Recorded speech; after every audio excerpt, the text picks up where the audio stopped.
everyone, this is DCHL Devin here, and welcome to our next tutorial on how to play Lord of the Rings SBG. As you guys know from this series, this is just for beginners only. So if you're still with us, then that's because you want to learn all of the basic rules of how to play Hobbit or Lord of the Rings strategy battle game. Now in this video, we're going to go ahead and cover the fight phase. The fight phase is where most of the hand-to-hand fighting happens. This is actually the most brutal part of the game. You may have noticed that in the archery phase, you didn't really kill too many models. Most of the time, archery is used for assassinations, whittling down an opponent, or forcing them to move in a particular way. However, when it comes down to it, fights are really how most models die in this game. This is very different from games like 40K, where most of the deaths occur in the shoot phase. So, in this game, fights are actually occurred one at a time. This is very different. Remember, these guys do not fight as a warband. They fight as individuals. The player with priority picks a fight that is not yet resolved. And then the players use dice to determine who wins and whether any casualties are caused. Once a fight is completely resolved, the player with priority then chooses the next one to resolve, repeating the process and continuing until all the fights have been resolved.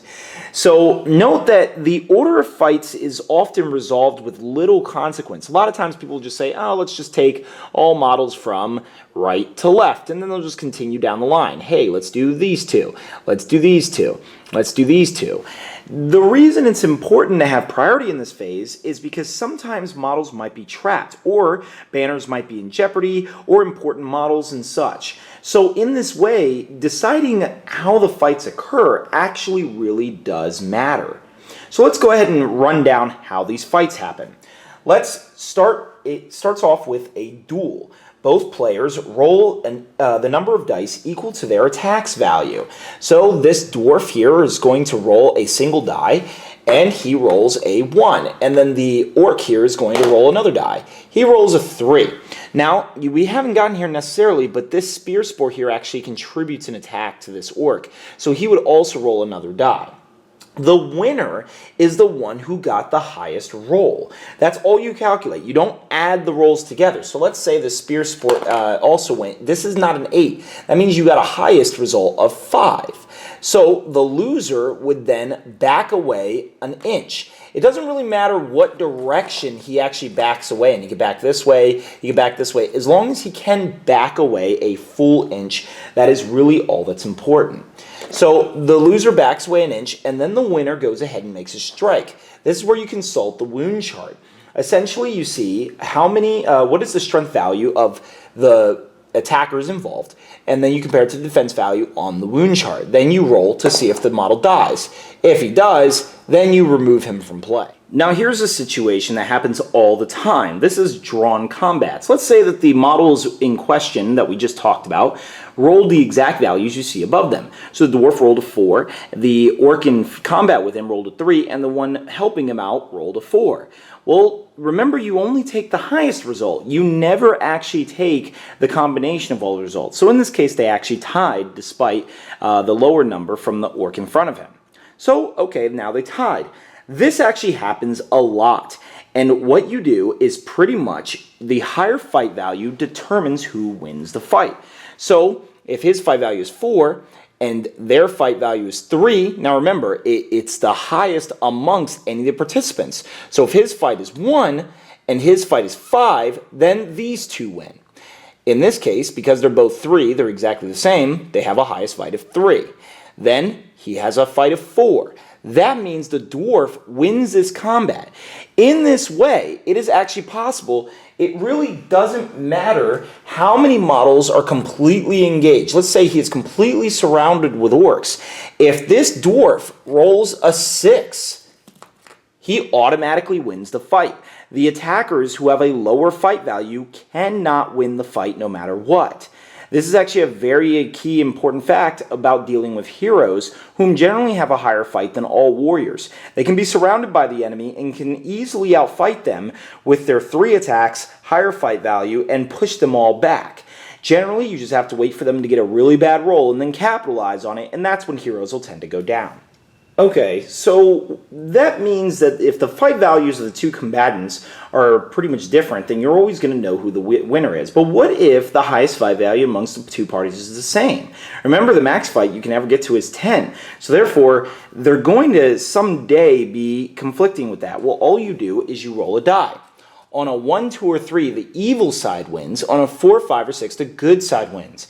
It's generally encouraged that the player with priority rolls the die. So in this case, we got a 2, which means the evil side wins. That means all of the good models automatically lose that particular combat that we're talking about.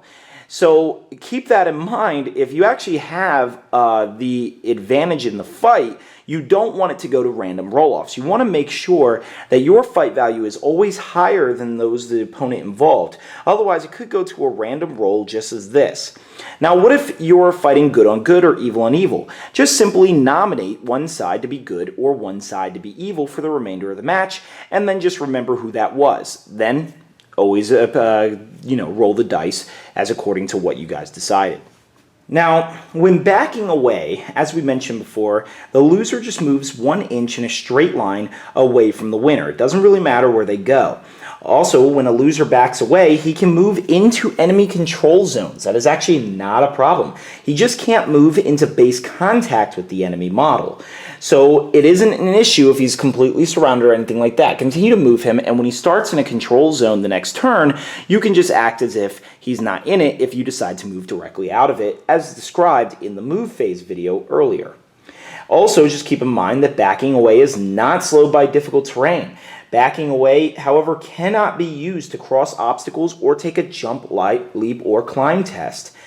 Now, if the loser is forced to go off of a vertical drop, like shown here, this dwarf would actually be taking a some fall damage equal to the amount of distance that he dropped. So if the drop is equal to or less than the model's height, he suffers no damage, as described during the move video. However, if the drop is greater than the height of the model suffers falling damage, which is a strength 3 hit per inch fallen. So we're going to take it back here a second. Let's say that the dwarven player actually is the one who has priority. Well, in this case, he actually would want to choose a different fight first. For the evil player, it makes sense to do this fight here, but actually the dwarven player is going to want to fight here. The reason why is because this model cannot back an inch away. If he tries to back up this way, he'll run into base contact with this dwarf, which means he can't do it. And models that are in combat cannot back up for you. That's actually something we didn't describe. The fact that, let's say that this Gondorian model is actually a dwarf, just for the sake of things. If this dwarf wants to back up, another model can also back up with you. Just one model. You can't back up more than that. So if you have 2 models behind you, then, like in this case, you now no longer can back up this way. He'd have to back up some other way. There is ways you can actually do stuff like you can back him up this way, and you can back him up this way. You can actually kind of cheese this in quite a few different ways. So there really should be a lot of different potential ways for you to get out of there. But let's say that this is not the case. The dwarves, the orcs here, a model in combat cannot back up for you. A model in combat cannot back up for you. Can't run into this dwarf, and he's got to back up away from him. Well, now you're in a situation called trapped.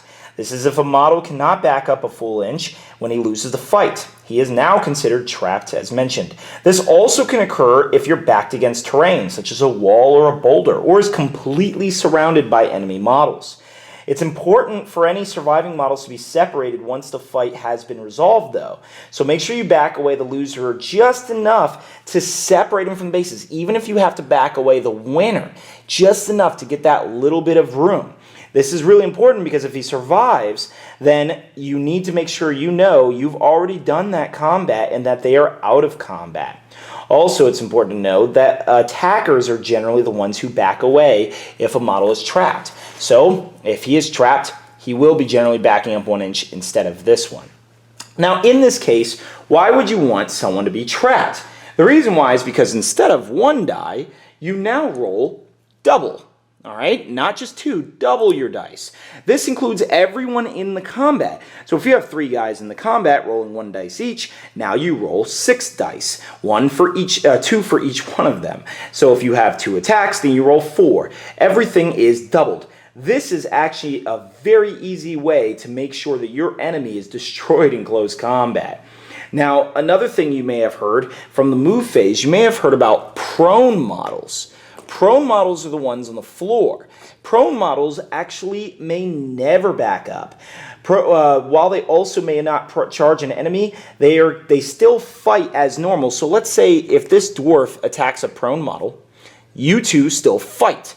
All right. However, prone models may not strike if they win. Instead, they just stand up. So let's say the orc wins.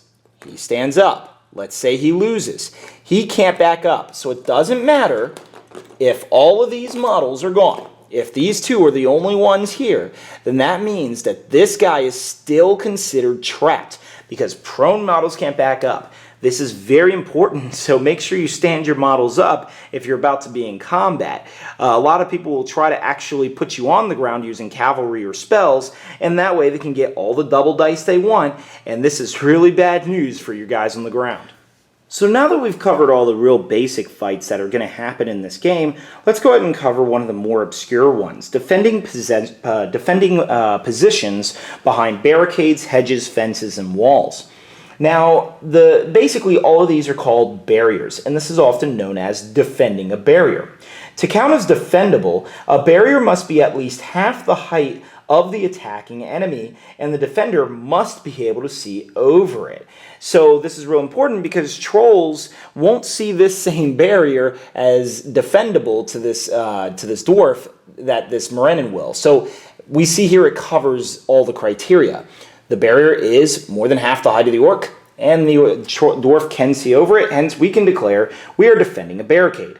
Of course, if you're defending a barricade, you have to be attacked. So you can't attack the other model. If the dwarf, let's say the combat ended just like this, or somehow the orc just stood here and the dwarf attacked here, basically you can attack actually outside of this barrier, and we'll get into that how in a moment. But if you do that, now this orc is considered defending the barrier. So remember, you have to be the one who was charged. So what exactly do these barriers do for you? Well, let's go ahead and find out. There's actually quite a few things about barriers that are really important. So we're going to go ahead and use these barrels here as a barrier. The dwarf can see over it. Now, keep in mind, there's a couple little nuances about barriers that we need to discuss. If a model wants to charge, he absolutely can do so. And what happens is the dwarf's range is actually extended across the barrier and covers an inch from the barrier itself, right from the point where he's at. So in this way, his control zone is actually here. It's actually here, and it's actually here. It's anywhere that's an inch from the point where it directly across from him. So also, unlike normal control zone issues, the control zone is not canceled just because he's in combat. So let's say this guy wants to come through as well. He is now in another fight with him, despite the fact that his control zone should have been taken up by him already. So this is actually really important because defenders can actually hold a zone much larger than normal if they are defending a barrier. When you're fighting across a barrier, basically you follow the rules for a duel the same as normal, except unlike other strikes, the strikes are made before models back away over fighting the barrier. So basically, if the defender wins, he gets to strike the attacker as normal. However, if the attacker wins, then he must first make an in-the-way test for the strike. This test is exactly similar to the one where we described in archery. So in this case, this 2 actually hits the barrier instead, and the striker actually has to back away instead. So the striker backs away rather than the defender, and the defender holds his position. This really gives the defender a key advantage actually in these fights. So what if we have multiple combats in this fight? Well, what's going to happen here is that the fights will actually happen one at a time. Essentially, you first resolve the fight between him and him. If he fails to wound or anything such as that, then you resolve the fight between him and him. This means you can't stack up your fights against a defender. This makes it really, really hard to actually break a defender from their barrier. Hence the advantage you have in sieges. So let's go ahead and say in this case, what if the attackers win? There is a special scenario that happens. The attacker wins and passes in the way, and kills the enemy model defending the barricade. This means that that model and all other models that were in contact with that defender actually crossed the barricade. So losing a fight and dying is really important because then you could get flooded wherever you're trying to defend. Let's go with another alternative scenario. So the defender already has quite a bit of advantages. He fights each of them one-on-one, and also the opponent needs to make in-the-way rolls just to strike him. Well, what if there is another guy? So here in this case, we actually have two dwarfs, and because of his control zone extends to also cover his, they're actually both in combat with both of them. What this means is that when he fights him, he actually has to fight both of them without the support of his other guy still. So the dwarves will get to roll 2 dice, and he will get to roll 1. And then he still needs to make an in-the-way test to try to destroy the dwarven position here. Now, if he wins that combat against both defenders, then you remove the defending model that he killed, and that single attacker can go ahead and cross the barrier. So now this guy is actually only in a combat with one of them, and he is already on the other side. So this is actually a great way to attack through barriers and a great way to defend them. If you have archery that's shooting over and stuff like that, then if you want to defend a position, this is a great way to do it because of all the advantages it gives the defender. Let's say that you're on a fight with both sides. Now, obviously, we just described that this guy just attacked and moved over. But let's say he actually went around and he attacks this defender here. That means the defender loses all of his bonuses. Everything we just described no longer happens and the fight happens as normal. And even worse, if he loses and is killed, then this model can still jump over and gain all the bonuses for being an attacker. So this is really important. Don't allow your opponent to actually surround you in your defensive position. Now, another unique situation that will happen is defending a doorway. So defending a doorway actually exactly acts like defending a barrier if that model in the doorway is charged.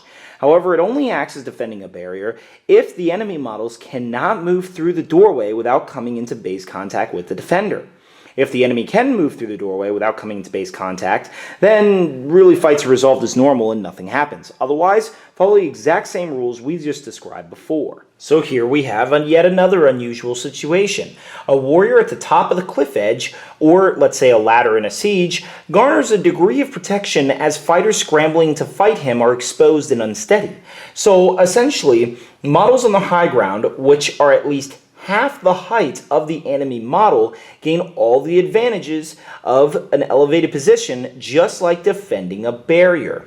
So if the attacker wins, he has to make an in-the-way test, and then if he also kills the target, he replaces him at the top. If he loses for any reason, he actually has to go back down. However, if going back down would have required a climb test, then that means instead he is pushed off. So if he's climbing up a rope or a ladder or anything like that, then actually he's going to take fall damage. Now, let's say another attacker is actually at the top, similar as we described before. Well, that means, once again, the fight is fought as normal, and you just resolve it as if all the attackers gain all their advantages, which means the defender, if killed, he goes up, but the defender gets none of his advantages, such as in the ways, and he would back away as normal, allowing defenders to stay where they're at. Well, that's it for the fight phase, guys. Hopefully you don't have any questions after that. It can get a little complicated when defending barriers, but overall the fight phase is extremely simple. You shouldn't be intimidated by it at all. It is probably the most unique part of Lord of the Rings, but you will certainly get used to it. Just find a veteran player or any type of player who has already been playing the game to get some practice in, or just practice with a friend. Trust, these rules are really simple to follow after you just play it a couple times. So join us next time as we discuss courage, how to take courage tests, and what to do against terrifying models. See you then.